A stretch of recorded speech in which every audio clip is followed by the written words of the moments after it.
Segunda parte da mensagem: o que você tem na mão? Provas. Moisés perguntou: quando eu chegar diante dos israelitas e lhes disser, o Deus dos seus antepassados me enviou a vocês, e eles me perguntarem, qual é o nome dele? Que lhes direi? Êxodo 3:13. A segunda preocupação de Moisés é uma questão de autoridade.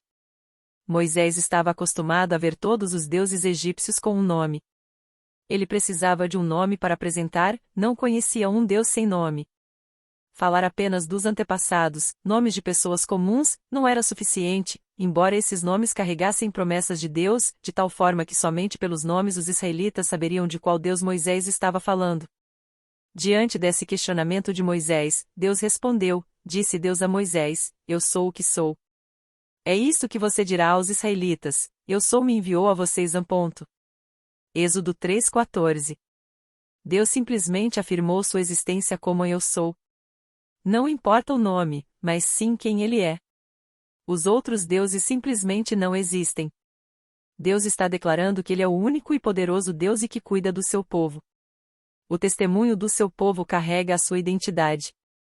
Ele não precisa de um nome, os seus feitos mostram quem ele é, e isso é suficiente. Nós cremos em um Deus que fez muitas coisas desde o início de tudo. Foi ele quem fez tudo.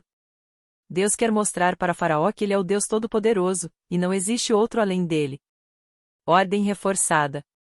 Vá, reúna as autoridades de Israel e diga-lhes, o Senhor, o Deus dos seus antepassados, o Deus de Abraão, de Isaque e de Jacó, apareceu a mim e disse, eu virei em auxílio de vocês, pois vi o que lhes tem sido feito no Egito. Êxodo 3:16. Deus não dá muita atenção ao que Moisés está pensando, e ele quer que Moisés cumpra a missão. Na verdade, Deus já estava há muito tempo preparando Moisés para este momento, Moisés simplesmente não havia percebido isso. Talvez esse também seja o nosso pensamento. Mas vamos refletir um pouco, quando Jesus te chamou e você aceitou o chamado, ele te deu a salvação, e a partir daí as coisas mudaram em sua vida. Deus já estava te preparando desde o momento em que você o aceitou. É com essa experiência que você será usado por ele, é com o que você aprendeu. Você não pode desprezar aquilo que viveu até agora.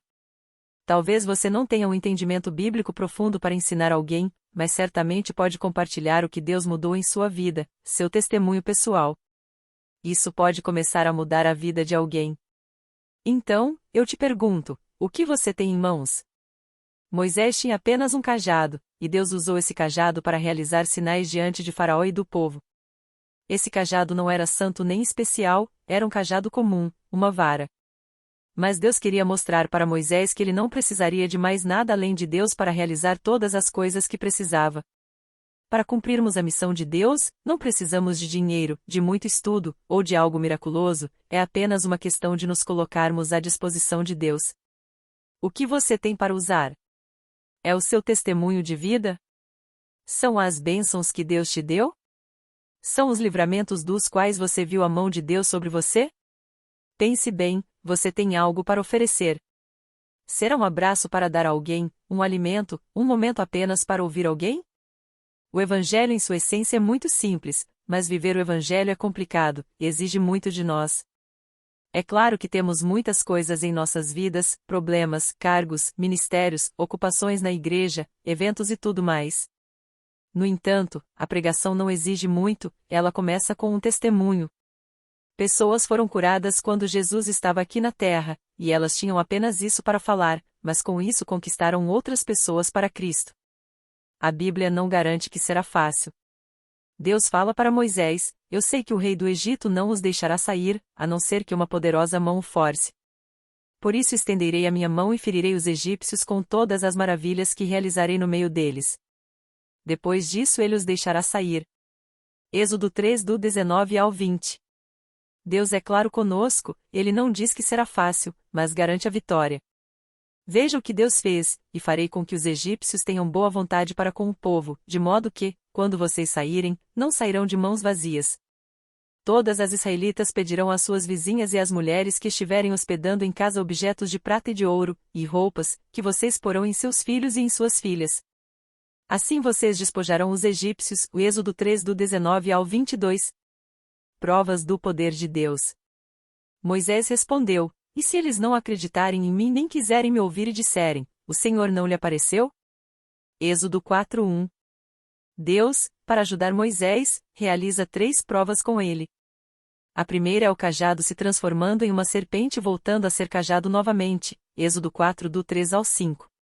A segunda é a mão que se torna leprosa e depois fica curada, Êxodo 4.6 e 7. A terceira é a transformação da água em sangue, Êxodo 4:8 ao 9. Com essas provas, Deus oferece evidências suficientes do seu poder e da sua presença. Não é necessário mais nada, o que ele faz é extraordinário. No entanto, mesmo com todas as provas, às vezes, infelizmente, não acreditamos na missão. Moisés, mesmo diante dessas provas, dá mais desculpas. Ele disse, porém, Moisés ao Senhor, ó Senhor, nunca tive facilidade para falar, nem no passado nem agora que falaste a teu servo. Não consigo falar bem. Êxodo 4:10. Moisés parece realmente não estar à altura da missão. Se fosse eu, desistiria de Moisés. Mas Deus conhece todas as coisas, Ele sabe quem somos. Não desistirá de nós. Ele conhece o nosso potencial, sabe das nossas condições. Por isso, sempre investirá em nós. De quem vem o poder? Disse-lhe o Senhor: quem deu boca ao homem? Quem o fez surdo ou mudo? Quem lhe concede vista ou o torna cego? Não sou eu, o Senhor?